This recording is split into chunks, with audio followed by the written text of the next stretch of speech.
This is a country video profile of Thailand.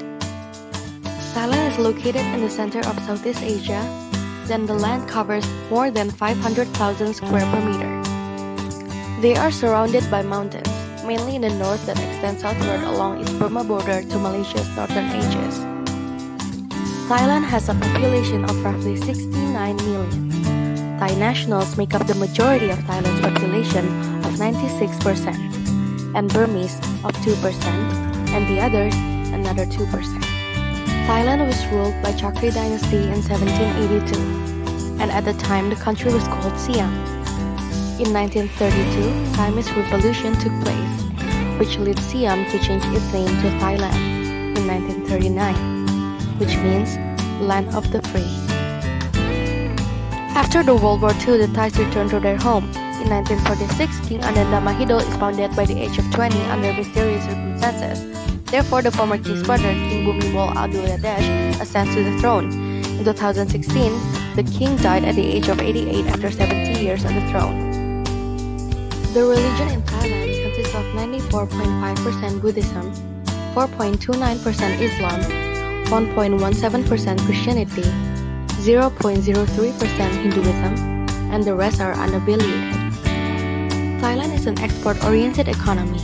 Industrial sector contributes 40% of the GDP, service sector contributes 45% of the GDP, agriculture has gradually declined accounting for 12% of the GDP.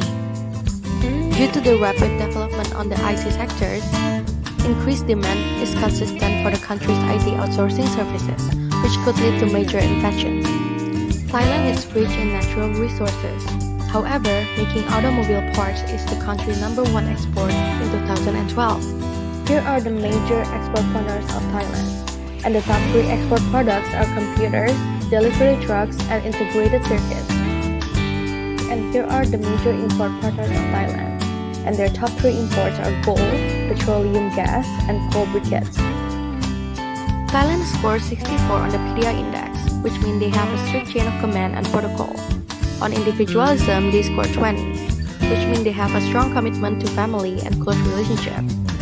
Thailand scores a low 64 on masculinity, which means the country is less assertive and competitive. On uncertainty avoidance, Thailand scores 64, which means that they abide by the rules. And long-term orientation, they scored a low 32, which means they are likely to maintain time-honored traditions. And on indulgence, Thailand scored 45. In business decision-making, Thailand takes time to build relationships before sharing information, which means they are a P-time. They take time to make a business decision since they are often reluctant to take risks. Moreover, personal feelings plays a major role. Non-verbal cues are very important in Thailand.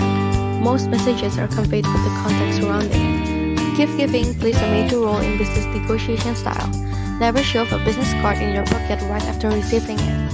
Bargaining is a technique that they use and they expect you to play along. For the cultural imperative, do not insult the Thai monarchy. It is a criminal offense to do so.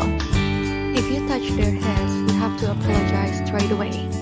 You must respect all Buddha images and dress appropriately when visiting a temple. You have to treat monk with the highest respect. For cultural electives, eat with a spoon and a fork. Keep your patience. Thailand is known as a happy place. You have to dress in business wear for any business meetings. For cultural exclusives, it is against the law to take or send any Buddha images out of the country without special permission. Thailand ranked 69 of the UNDP GII in 2011 out of 146 countries, with the GII value of 0.382, where 1 shows a perfect inequality. Their corruption index is 36 out of 100 in 2018. Thailand is a constitutional monarchy and a parliamentary democracy. The king remains a symbol of the Thai nation. Since 1932, the head of government of Thailand has been the prime minister and will be elected every 5 years. Their legal system is civil law, but it has been influenced by common law. Their written law is provided by the constitutions. They have a high nationalism as it possesses the minds of the governments and its people. As they just elected a new prime minister not long ago, hence they are currently facing a political imbalance. For instance, there was an issue on the election as there was no certain outcome on who wins the election. Moreover, violence was also rising at the time. Thailand has attracted plenty of entrepreneurs, therefore they created a Consumer Protection Act. The act prohibits a statement which is false or exaggerated, misunderstanding, or promotes immoral acts. Thailand is famous for its fake copyrighted brands. From wealthy businessmen to career-seeking students are all profiting by illegally selling copyrighted items. The government decided to take action on September 2018 by destroying, seizing millions of counterfeit products and forcing many businesses to shut down. Thailand has a free trade agreement with Australia called TOFTA. And as a member of ASEAN, Thailand is also part of the ANZFTA. The textile and garment industry in Thailand is the second most important sector for employment. Garment percentage of GDP amounts to 12.3%. The value garment export in 2013 is roughly $6 billion annually. TCF is Australia's most tariff-sensitive sectors, and there were some concerns with the FTA between both countries regarding the industry. It said that the elimination of tariffs could increase imports from Thailand, which would create job losses. However, the number of imports regarding TCF are not significant, which means it's not dangerous. And that is all about Thailand. Thank you for watching.